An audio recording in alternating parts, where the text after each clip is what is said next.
तो गाइस मैं हूं अंकित और आप देख रहे हैं रेसलिंग फैंस नेटवर्क। शुरू करते हैं गाइस अपनी बातों को हम लोग सबसे पहले ब्रॉन्सन रीड से। तो भाई ये काफ़ी सैड न्यूज़ है ब्रॉन्सन रीड के लिए। एक्चुअली इनको जो इंजरी हुई है ना survivor series war games match के अंदर, इसके बाद ये रेसलमेनिया 41 भी मिस करने वाले हैं। रेसलमेनिया 41 में भाई शायद इनका एक मैसिव मैच हो सकता था जिस मोमेंटम से आगे बढ़ रहे थे, लेकिन अभी एक सैड अपडेट है रेसलिंग ऑब्जर्वर रेडियो में निकल के सामने आई है।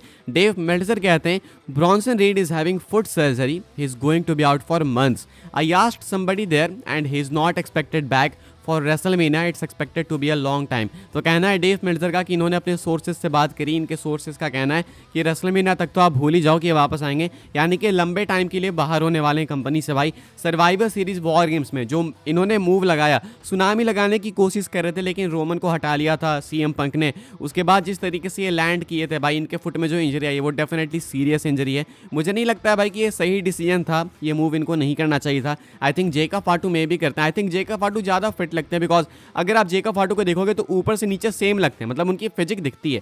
ब्रॉन्सन रीड भी जायंट दिखते हैं लेकिन वो थोड़े से इनबैलेंस्ड है ना भाई। तो ऐसे में मुझे लगता है कि गलत डिसीजन था कि इनको केज के ऊपर आपको चढ़ाना, ऊपर से कूदाना है, ये डिसीजन ही फालतू था। इसके बाद इनको इंजरी हुई है भाई, तो अभी कुछ लंबे टाइम के लिए बाहर होंगे। शायद WWE के लिए हाई टाइम है भाई इस चीज़ को रियलाइज़ करने के लिए कि ऐसे मैचेस मत कराओ भाई जो कि गारंटी करते हैं कि आपको इंजरी होगी। जिमी ऊसो इंजर्ड है, टांगालोवा इंजर्ड है, ब्रॉन्सन रीड इंजर्ड है, चांसेस थे भाई कि शायद जेका फाटू भी इंजर्ड हो गए लेकिन वो तो बच गए भाई। तो ऐसे में WWE को ये ऐसे मैचेस कराने तो बहुत रेयरली कराओ भाई। वैसे भी फैंस अब डिमांड कर रहे हैं कि आप ट्रेडिशनल मैचेस वापस ले आओ, Monday night raw versus SmackDown के 5-on-5 एलिमिनेशन मैचेस ले आओ, तो वो ले ही आओ भाई। मैं भी अग्री करूंगा। एंड अगर नहीं लाते हो भाई तो ऐसे सुपरस्टार्स को ऐसे स्पॉट्स मत दो ना। हमें पता था भाई कि अगर ब्रॉन्सन रीड कूदेंगे तो कुछ ना कुछ होगा, या तो रिंग टूटेगा भाई, नहीं तो ये खुद अपने आप को तोड़ेंगे। तो अपने आप को तो इन्होंने तोड़ लिया है। अब कूदे तो भाई जिमी ऊसो भी थे, लेकिन सबको मालूम है कि जिमी ऊसो की इंजरी इतनी ज़्यादा सीरियस नहीं है, बिकॉज फिजिक मैटर करती है भाई। एंड उनकी फिजिक एंड ब्रॉन्सन रीड की फिजिक में जमीन आसमान का अंतर है। तो या तो भाई WWE ऐसे मैचेस ज़्यादा कराए ना, या तो भाई अगर कराए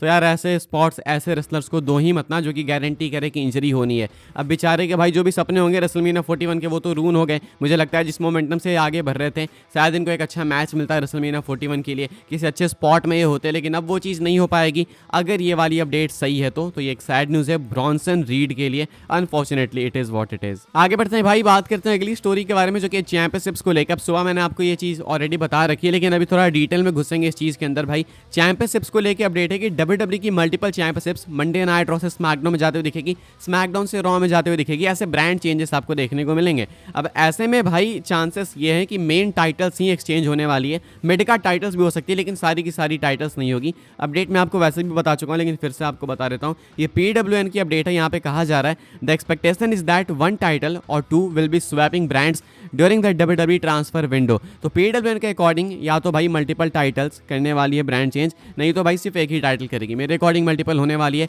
कोडी रोड्स आने वाले मंडे नाइट रॉ में मोस्ट लाइकली, गुंथर जाने वाले स्मैकडाउन में, एंड एक और टाइटल होगी। अब यहाँ पे ये एक और टाइटल कौन होने वाली है मुझे नहीं पता। मुझे नहीं लगता कि ये IC title and US title में कुछ करेंगे। मुझे लगता है या तो टैग टाइटल्स के साथ कुछ करेंगे, नहीं तो विमेंस टाइटल के साथ में। अब यहाँ पे भाई एक से ज़्यादा टाइटल्स जो है ब्रांड चेंज कर सकती है। कंफर्म नहीं कह सकते कौन सी टाइटल्स होगी, लेकिन मोस्ट लाइकली कोडी तो ब्रांड चेंज करने वाले हैं, इसमें कोई डाउट दिख नहीं रहा है। तो ये है भाई अपडेट। आपके अकॉर्डिंग ये कोडी वाली टाइटल तो चलो आएगी, इसको छोड़ के और कौन सी टाइटल होनी चाहिए जो कि रॉ से स्मैकडाउन जाए एंड स्मैकडाउन से रॉ में जाए। NXT इसमें इन्वॉल्व नहीं होने वाली फॉर श्योर भाई, लेकिन स्मैकडाउन एंड रॉ के बीच में आप कौन सा ट्रेड कराना चाहोगे भाई चैंपियनशिप का, कमेंट करके बताना। आगे बढ़ते हैं, हम लोग बात करते हैं अगली स्टोरी के बारे में जो कि ब्लड लाइन को लेके। इसको हमने हल्का सा टच किया भाई सुबह वाली वीडियो के अंदर, अभी डिटेल में घुसेंगे। OG ब्लड लाइन जो है मंडे नाइट रॉ में आने वाली है। ये भी PWN की अपडेट है। यहाँ पे कहा गया है कि ट्रांसफर विंडो में OG ब्लड लाइन आपको मंडे नाइट रॉ में जाते हुए दिखेगी, यानी कि रोमन रेंस, जिमी ऊसो, बाकी semi Zen and Jey Uso ये तो है ही है मंडे नाइट रॉ में, तो ये दोनों आएंगे।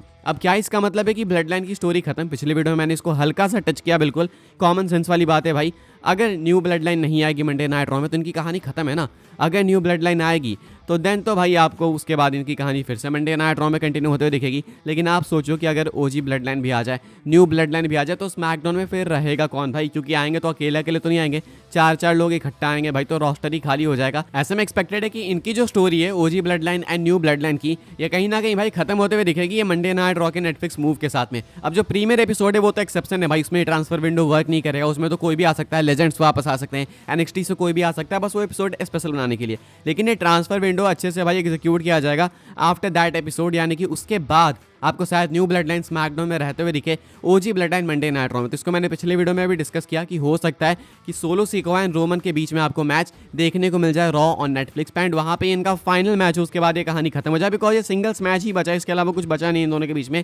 एंड उसके बाद फाइनल बॉस आ जाएंगे भाई रोमन को कन्फ्रंट करने। तो न्यू ब्लड लाइन चली जाएगी स्मैकडाउन में, and Roman Reigns the rock जिनकी डिमांड है मंडे नाइट रॉ में, वो मंडे नाइट रॉ में ही अपनी कहानी को कंटिन्यू करेंगे। तो फिलहाल ये कुछ अपडेट भाई OG blood line and new blood line को लेकर। मोस्ट लाइकली इनकी कहानी खत्म होते हुए आपको दिखेगी बहुत ही जल्दी। आगे बढ़ते हैं भाई, बात करते हैं अगली स्टोरी के बारे में जो कि रे फिनिक्स को लेके। तो भाई रे फिनिक्स को लेके कुछ इंपॉर्टेंट अपडेट से ध्यान से सुनना भाई, फाइटफुल की अपडेट निकल के सामने ये कहा जा रहा है regarding Rey Fenix, one AEW source admitted there have long been communication issues but had not heard anything that would be construed as inhuman and had not spoken to Fenix about it.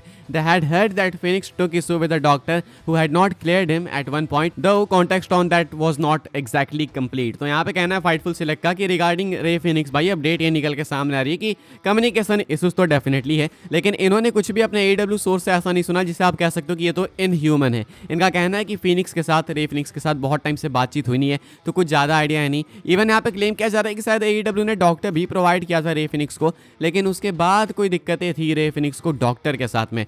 रे Phoenix ने अपने tweet के अंदर क्या बोला, इनका कहना था, क्लेम करना था कि मुझे डॉक्टर की नीड थी लेकिन तुमने प्रोवाइड नहीं किया। तो या तो रे फिनिक्स झूठ बोल रहे हैं, नहीं तो ये AEW सोर्स झूठ बोल रहा है। अब आपको किस पे बिलीव करना है आपके ऊपर है। साथ में एक और अपडेट है भाई, यहाँ पे कहा जा रहा है फाइटफुल का ही कहना है there were people within AEW that indicated last week that AEW and Tony Khan might actually give Ray Phoenix an early release on his deal. However, since then there's been no update, and one of the sources indicated that they believed almost any outcome sets an unfortunate precedent। तो यहाँ पे कहना है भाई Fightful का कि ऐसे internally talks है AEW के अंदर कि शायद टोनी खान रिलीज पहले ही कर दे रे फिनिक्स को इन इश्यूज के कारण। हालांकि इसको लेकर और भी कोई फर्दर अपडेट आई है निकल के सामने नहीं, लेकिन यहाँ पे बताया जा रहा है कि कुछ भी हो भाई, चाहे वो रिलीज करे चाहे ना करे, कहानी अब खराब हो चुकी है, यहाँ से आपको बदतर ही जाते हुए दिखेगी, इंप्रूव होते हुए नहीं दिखेगी। देखते हैं भाई क्या होता है। कोई एक तो झूठ बोल रहा है ना भाई, या तो AEW झूठ बोल रही है या तो रे फिनिक्स झूठ बोल रहे हैं। अब कौन है सच कौन है भाई गलत, वो तो देखो सच सामने आ ही जाता है, वक्त बताएगा। फिलहाल रे फिनिक्स या तो हो सकता है रिलीज होने के लिए सारे एलिगेशंस लगा रहे हैं। I mean I don't know exactly भाई क्या सीन है, लेकिन ये कहानी अगली होते जा रही है। जैसे मैंने आपको बताया कि यहाँ से कहानी इंप्रूव नहीं होगी भाई, बद से बदतर हालात होने वाले हैं AEW के लिए या तो फिर रे फिनिक्स के लिए, बिकॉज क्या पता, यू नेवर नो भाई, क्या पता रे फिनिक्स ही झूठ बोल रहे हैं। आप किसी पे अंधा विश्वास नहीं कर सकते। तो धीरे धीरे जो भी अपडेट आएगी निकल के सामने वो मैं आपको बताऊंगा, बस आप चैनल के साथ जुड़े रहो भाई, दोनों साइड की कहानी कवर करेंगे हम लोग। इस वाली वीडियो के लिए बस यही सारी अपडेट्स थी। आई होप्स आपको इन्फॉर्मेशन मिली हो तो वीडियो को लाइक करें, शेयर करें, सब्सक्राइब करें चैनल को, ताकि आने वाले टाइम के अंदर आपको और भी सही WWE की news updates time to time जानने को मिलते रहे। फॉलो कर सकते हैं आप लोग मुझे इंस्टाग्राम एंड ट्विटर पर, लिंक आपको मिल जाएगी डिस्क्रिप्शन में। ज्वाइन कर सकते हैं व्हाट्सएप चैनल को, उसके भी लिंक आपको मिलेगी डिस्क्रिप्शन में। मिलूंगा मैं आपसे अगले वीडियो में, तब तक के लिए goodbye, thanks for watching.